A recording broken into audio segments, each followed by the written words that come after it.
নমস্কার দর্শক বন্ধুরা, আমাদের এই চ্যানেলে সকল শ্রোতা এবং দর্শক বন্ধুদের জানাই সাদর সুস্বাগতম। আজ আমরা আলোচনা করব ভগবান ভাবের কাঙাল। এই নিয়ে একটি অসাধারণ গল্প আছে। তাহলে চলুন আর দেরি না করে শুরু করা যাক সেই গল্পটি। একজন গৃহী মানুষ ছিলেন। তিনি ছিলেন খুব উচ্চ স্তরের ত্যাগী ও পণ্ডিত। তিনি প্রতিদিনের কর্মের সাথে সাথে তার সাধনাও চালিয়ে যেতেন।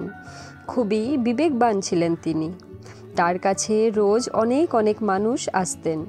তিনি তাদের সাথে ঈশ্বরীয় প্রসঙ্গ আলোচনা করতেন। একদিন এক ধনী শেঠ ব্যক্তি তার কাছে দীক্ষা নেবার প্রার্থনা জানালে তিনি রাজি হয়ে তাকে মন্ত্র দিলেন। মন্ত্র নেবার পর সে ব্যক্তি তাকে প্রণাম করে বললেন, গুরুজি, বলুন আমি কিভাবে আপনার সেবা করতে পারি?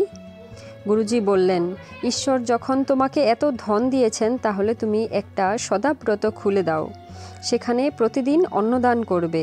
সারাক্ষণ খোলা থাকবে এই দরজা ক্ষুধার্তদের মুখে অন্ন তুলে দেবার জন্য। জানো তো, অন্নদান শ্রেষ্ঠ দান। গুরুজির প্রতি খুবই শ্রদ্ধাবান ছিলেন সেই ধনবান শেঠ লোকটি। তাই বাড়ি ফিরেই তিনি অন্নসত্র খুললেন। বেশ ভালোভাবেই চলতে লাগলো এই কর্মযজ্ঞের কাজ। কিন্তু মানুষ যদি সতর্ক না থাকে তাহলে অজান্তেই কখন অহংকার এসে তার মনে জায়গা দখল করে তা সে বুঝতেই পারে না। ওই ধনী শেঠ লোকটির ক্ষেত্রেও ঠিক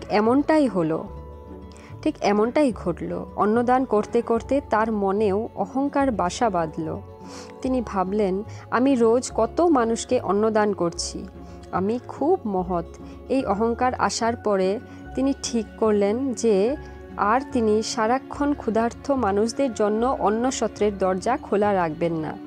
একটা নির্দিষ্ট সময় বেঁধে দিলেন তিনি। শুধু সেই সময়টুকুর মধ্যে যারা যারা আসবে তারাই খেতে পাবে। পরে যারা আসতো তাদের খাবার তো দেওয়া হতোই না, উল্টে নানা রকম কুকথা বলে তাদের অপমান করা হতো। একথা গুরুজির কানে গেল।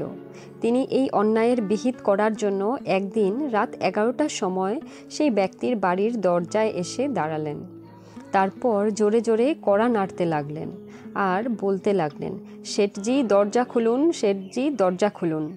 আমি একজন ক্ষুধার্ত পথিক, আপনার দরজায় দাঁড়িয়ে আছি। অনুগ্রহ করে আমাকে কিছু খেতে দিন। বাড়ির ভেতর থেকে শেঠজি জবাব দিলেন, দূর হয়ে যাও, এখন ভিক্ষা দেবার সময় নয়। ছদ্মবেশী গুরুজি বললেন, দিন না বাবা কিছু খাবার, বাসি পচা যা আছে তাই দিন, আমার খুব খিদে পেয়েছে। শেঠজি বললেন, এত রাতে কিছু পাবে না, যাও, দূর হও। তখন গুরুজি বললেন, অন্তত একটা রুটি দাও। এবারে শেঠজির ধৈর্যের বাঁধ ভেঙে গেল। খুব রেগে গিয়ে বললেন, তুই কীরকম নাছোড়বান্দা লোক দেখি একবার।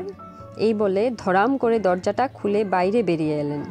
তখন গুরুজি শেঠকে দেখে তার ছদ্মবেশী পোশাক খুলে ফেললেন। এবারে শেঠজি তাকে চিনতে পারলেন। তাড়াতাড়ি জিভ কেটে বললেন, এ কি গুরুজি আপনি? এ কি মহারাজ আপনি? গুরুজি বললেন, তার মানে আমি খাবার চাইলে তুমি এরকমই দেবে তো? শেঠজি এবার বিনীতভাবে বললেন, গুরুজি আমি বুঝতে পারিনি। গুরুজি বললেন, বেটা এখন আমাকে চিনতে পেরেছ, তাই এত রাতেও খাবার দিতে চাইছ, কিন্তু অন্য কেউ এলে তো দেবে না। একে দান বলা যায় না। তুমি কত ক্ষুধার্ত লোককে খাবার না দিয়ে তাদের গালিগালাজ করেছ, এতে তোমার কত অপরাধ হয়েছে জানো? শেঠজি বললেন, মহারাজ আমি কথা দিচ্ছি এরকম আর কখনো হবে না। এবার থেকে যখনই কেউ আসুক না কেন তাকে না খেয়ে ফিরে যেতে দেব না। আমাকে ক্ষমা করুন গুরুদেব। শেঠজি তার কথা রেখেছিলেন। তার বাড়ি থেকে ফিরে আসবার সময় গুরুজি বলেছিলেন, সবসময় মানুষের মধ্যে ভগবানকে দেখবার চেষ্টা করবে। গরিব, ভিখারি, কুলি, মজুর কত রকম বেশে ভগবান পরীক্ষা নিতে আসেন তা তিনি ছাড়া আর কেউ জানে না। তাই সবাইকে যত্ন ও শ্রদ্ধার সাথে অন্নদান করবে। অহংকার শূন্য হয়ে সব কিছু দেবে, তাহলে তিনি আনন্দের সাথে তা গ্রহণ করবেন। জানো তো, ভগবান ভাবের ভিখারি, প্রেমের কাঙাল। তুমি যদি অশ্রদ্ধা করে তাকে দাও সেটা তিনি গ্রহণ করবেন না। সেবা করার ভাব নিয়ে দিলে তিনি তা নেবার জন্য হাত বাড়িয়ে দেন। গরিবের দেওয়া মোটা চালের ভক্তির অন্ন তিনি পরম পরিতোষের সাথে আহার করেন। এই বলে গুরুজি চলে গেলেন। গুরুজির কথায় শেঠজির বোধোদয় হলো। তো বন্ধুরা, আপনাদের যদি আমাদের এই ভিডিওটি ভালো লেগে থাকে তাহলে একটা লাইক করবেন, এবং আপনারা যদি আমাদের এই চ্যানেলে নতুন হয়ে থাকেন তাহলে চ্যানেলটি সাবস্ক্রাইব করে পাশে থাকার অনুরোধ রইল আপনাদের সকলকে। নমস্কার আপনাদের সকলকে, ভালো থাকবেন আপনারা সকলে। প্রণাম ঠাকুর।